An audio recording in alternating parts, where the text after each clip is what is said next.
শেখ হাসিনার সাথে ৫ জন উপদেষ্টা হাত মিলিয়েছে এবং তারা শেখ হাসিনার সাথে ষড়যন্ত্রে লিপ্ত হয়েছে। ঐক্যমত কমিশনের পক্ষ থেকে আমাদেরকে ডাকা হয় এবং আমরা যতটুকু তাদের কাছ থেকে শুনেছিলাম যে আজকেই চূড়ান্ত সিদ্ধান্ত আসবে। তবে আজকের যে আলোচনা যেভাবে শুরু হয়েছে আমার কাছে মনে হলো যে নতুন করে আমরা আলোচনা শুরু করছি, যে কারণে আমি জাতীয় ঐক্যমত কমিশন শেখ হাসিনার সাথে ৫ জন উপদেষ্টা হাত মিলিয়েছে এবং তারা শেখ হাসিনার সাথে ষড়যন্ত্রে লিপ্ত হয়েছে। ঠিক একইভাবে আজকের এই আলোচনা দেখে মনে হচ্ছে যে আমরাও শেখ হাসিনার সাথে হাত মিলিয়েছি। যেভাবে আজকে ভিন্নমত দেখলাম, বিশেষ করে যে দলগুলো সর্বশেষ দিন আমাদের যে বৈঠক হয় সেখানে তারা বক্তব্য রেখেছিল যে একই দিনে জাতীয় নির্বাচন এবং জুলাই জাতীয় সনদের পক্ষে গণভোট, তারাও দেখলাম যে আজকে ইউটার্ন করেছে। তারাও এখন বলছে জাতীয় নির্বাচনের আগে গণভোট। আমি সেখানে স্পষ্ট করেছি যে আমাদের রাজনীতিবিদদের এই ধরনের চরিত্র এটা জনগণ পছন্দ করে না। আপনি সকালে একটা বলবেন, আপনি বিকালে একটা বলবেন, আপনি আজকে একটা বলবেন, কালকে একটা বলবেন, এটা তো হইতে পারে না।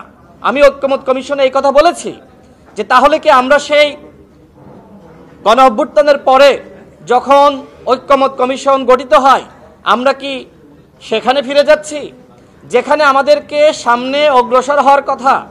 সেখানে আজকের আলোচনা দেখে আমার কাছে মনে হয়েছে যে আমরা পিছনে ফিরে যাচ্ছি। আমি ঐক্যমত কমিশনকে স্পষ্টত জানিয়েছি যে আপনারাও যেমনিভাবে আজকের এই আলোচনা দেখে আপনারা হতাশ হচ্ছেন, ঠিক একইভাবে আমরাও আজকের এই আলোচনা দেখে আমরাও হতাশ হচ্ছি।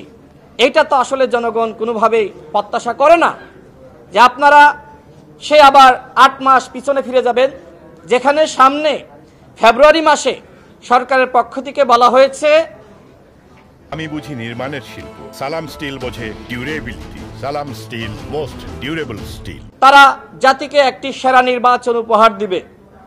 সেখানে আমরা নির্বাচনের প্রস্তুতি না নিয়ে, আমরা ঐক্যমত কমিশনে যারা আছি সবাই তো নির্বাচন করতে চাই, সেই প্রস্তুতি না নিয়ে আমরা বরং এখানে ভিন্নমত দেখাচ্ছি এবং আমাদের দাবির মধ্যে প্রতিদিন মনে হচ্ছে যে আমরা মতপার্থক্য তৈরি করছি। এজন্য আমরা বলেছি যে আরও 1 মাস যদি আপনারা এইভাবে আলোচনা করেন কোনোভাবে আমরা সিদ্ধান্তে আসতে পারবো না।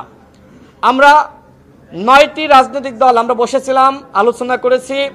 আমরা দেখলাম যে পরবর্তীতে আজকের এই ঐক্যমত কমিশনে তাদের মধ্যে ভিন্নমত এর মাধ্যমে জুলাই জাতীয় সনদ আমাদের যে আকাঙ্ক্ষা, সেই আকাঙ্ক্ষা জনগণ পূরণ করলো ভোট দেওয়ার মাধ্যমে এবং যেদিন প্রথম অধিবেশন হবে সেই দিন এটার অনুমোদন দিতে হবে। আমরা সেই প্রস্তাব রেখেছি।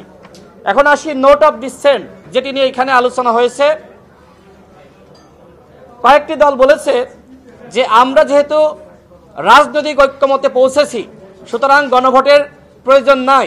তো সেক্ষেত্রে ব্যাখ্যা বিশ্লেষণ দিতে গিয়ে আমিও বলেছি যে আমরা যেহেতু এখানে যারা আলোচনা করছি এই দলগুলোই তো নির্বাচনে যাবে, আমরা